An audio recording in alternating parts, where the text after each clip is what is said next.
Hello everyone, I have a super fascinating report to tell you about today. I just discovered this website featuring the findings of a study done in 2019 on America's perception gap. The perception gap being how you view someone versus what they actually think. We pretty much see it every day in politics at the moment.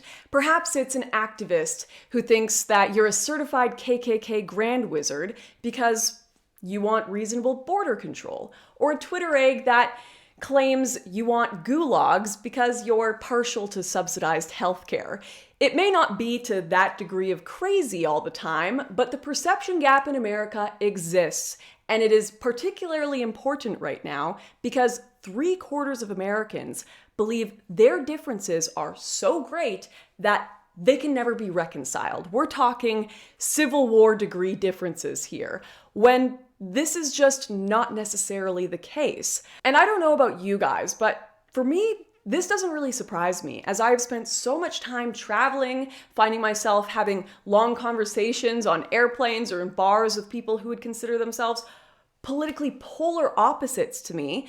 And when they don't know who I am and they don't know my political inclinations and we get talking about politics, we agree on most things, I find. So I've always felt there was something funny going on here, and I really feel this research gives good indications as to where that is coming from. But before we dive into it, how did they actually study this? Well, working with a few different polling companies and organizations, they first quizzed and divided people into political categories, whether they be Democrat, Republican, moderate, or otherwise, and questioned them on their own beliefs and their beliefs about other groups. So just as an example question, they would ask things like, what percentage of Republicans do you think believe racism exists in America today? And as a Democrat, you could pick from 0 to 100%. Vice versa for Republicans and the other groups studied. And then they would compare what the Democrat thought versus what the Republicans actually answered to that question. And the results are pretty shocking. I mean, for some they won't be. If you've been super paying attention, some of this stuff is obvious, but it's still crazy to see it in data, in my opinion. So, firstly, when it comes to the perception gap, it is a V-shape, with totally politically disengaged people having the most accurate perception of people's politics, which is slightly ironic, but there you go. And with those who are more left or more right having less accurate views or understanding of their opponent's beliefs. Although you will notice, looking at this, it is slightly worse on the progressive activist side, which is funny to me, as our media seem very quick to tell us all about the delusions of the radical right and QAnon and all those people, while ignoring the even more delusional radicals that are very obviously in their own wing. Which I suppose should not be surprising, considering the study shows news media does not help the perception gap. It is a pretty clear slope here. The more media you watch, the less accurate your perception of reality and political opponents will be. Just a tragic state of affairs. And while this is prevalent in both right and left-wing media, it is slightly more prevalent in conservative talk radio, but CNN, HuffPost, and the lot are also damaging, not helpful. Which is terrifying because the media's whole narrative is they must exist, they must be funded and bailed out, whatever it is, to ensure the populace's perspective of the world is accurate. It's their job to keep the public educated and politically aware, to save the country from chaos, when it's pretty damn clear they're the ones doing the damage. And you don't need a study to see that.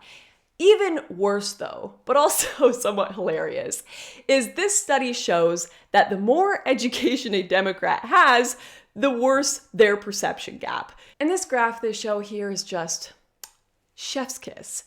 That bar you see there, which indicates a massive perception gap on the left, would be Republicans who have no high school education. And then the closest bar to that, as in the closest perception gap to zero education Republicans, shown on the far right there, is highly educated Democrats. It's so good. The actual study paper states Democrats who hold a postgraduate degree are 3 times as inaccurate as those who did not graduate high school. Imagine spending hundreds of thousands of dollars just to become as delusional about politics as a dude living in a swamp in Alabama with no education. In fact, you know what? Swamp Guy is smarter here. He saved himself a hell of a lot of time and money and is probably having a jolly good time riding crocodiles or whatever they do in Alabama swamps, thinking about how all Democrats are lizard people. Meanwhile, delusional educated suit man is working a 9-to-5 desk job trying to pay off his loans while looking over his shoulder every minute for Nazis because one of his coworkers said he didn't like taxes. We truly are living in a tragicomedy, my friends. Another really important factor to acknowledge here is that the wider people's perception gap is, the more likely they are to attribute negative personal qualities like hateful or brainwashed to their political opponents. So just know that when people call you names like this, seemingly out of nowhere and for no good reason, it is quite literally projection. They are being hateful, and they have been brainwashed by media or their education system into having an inaccurate perception of the world. So don't take it too personally, and link them this study, which I have put in the description below for your reading pleasure, although if you do not have time to browse the 60-page PDF, I would at least highly recommend you try out the quiz on the website yourself and see how accurate your perception really is, which I did right before filming this and recorded it live. But I will say, if you plan on doing the quiz yourself, maybe do it before watching mine and getting some of the spoilers and the results. Might skew yours a bit if you don't. So here you go. Enjoy. All right, whatever. Steal my identity. Don't care. First, tell us a bit about yourself. All right. You know what? I'd say I definitely lean more Republican. I'm a female in most countries. Oh my goodness, I'm an old person now. Late 20s. Some college. All right. Do you agree or disagree that properly controlled immigration can be good for America? Yeah, I agree that some immigration can be okay. Yep, racism exists, just you see it against white people too. Yeah, I think there are many good Americans that are Muslim. Yep, sexism still exists against both men and women. See, I'm concerned about how they are phrasing these questions. What do they mean by this? What do they mean by this? The government should do more to stop guns getting into the hands of bad people, yes, but they should also do less to stop good people from getting guns. Donald Trump is a flawed person. We all are, of course. People are right to be concerned about how climate change might affect us. Yes, now to what degree, and the degree that it is man-made is an entirely different question. So all of these questions, I worry, have different implications than what is being presented, but that's all right.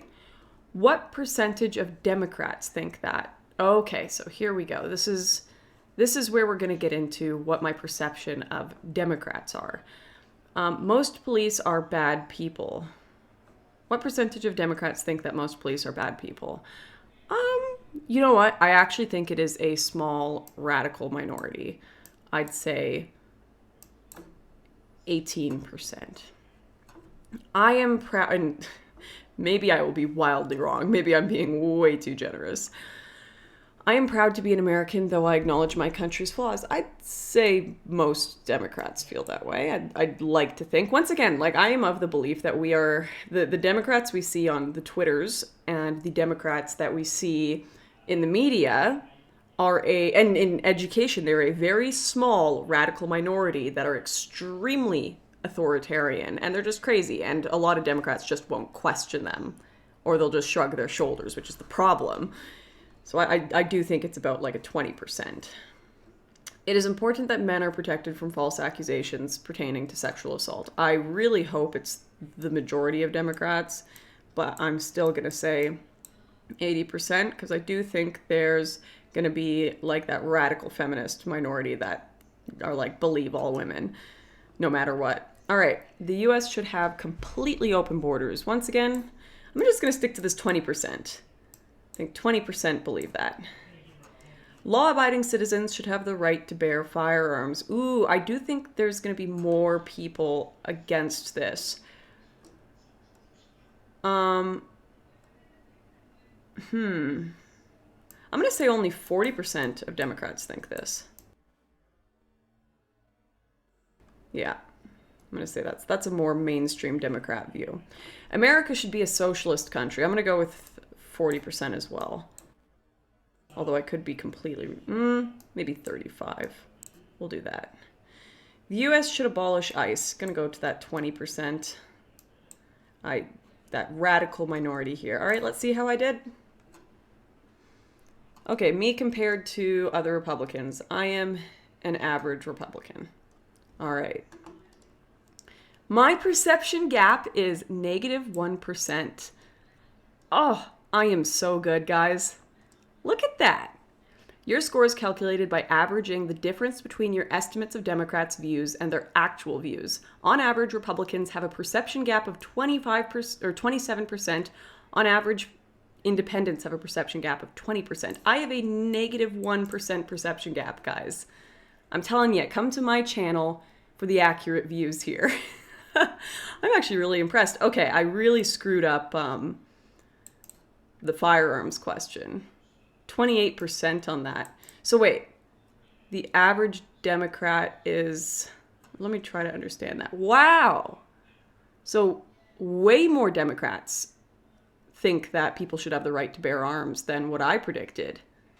That's like around 70% of Democrats think law-abiding citizens should have the right to bear arms. And meanwhile, down here, I definitely got the ICE bit wrong as well. This is showing percentage of disagree. And I thought 80% of Democrats would disagree with abolishing ICE, but apparently it's only 50%, which is a bit concerning. But you know what? I did pretty well on the rest of these questions. Pretty accurate if I do say so myself. I honestly did not expect to do that well. I was pretty off on a couple issues there, but I'm at least pretty happy that I hit the nail on the head on a lot of these radical opinions only being held by that 20% minority. It is something I've always felt and thought and observed, and it's just very validating to have a confirmation. And you know what? Being off on gun control was at least a happy mistake. It's pretty cool that there are way more Democrats that like guns than I thought. So cheers to you secret patriots out there. But ultimately, the moral of this story, the moral of this video, my friends, is Democrat or Republican watching this, try to hate your fellow Americans a little less. They're not as bad as you think. Let's focus on the 20% of actual radicals who do suck, and the actual politicians with power who suck, and the media who are turning you against each other, and not let these groups, and horrifically enough, even the education system, divide you unnecessarily. And while I've missed it, I do want to wish all of my wonderful American followers a happy 4th of July. I hope it was full of beer, friends, and fireworks. Even the Zuck, who gets a moment of forgiveness for this strange act of patriotism. I will see you all next time, and I'm looking forward to seeing your thoughts and results below.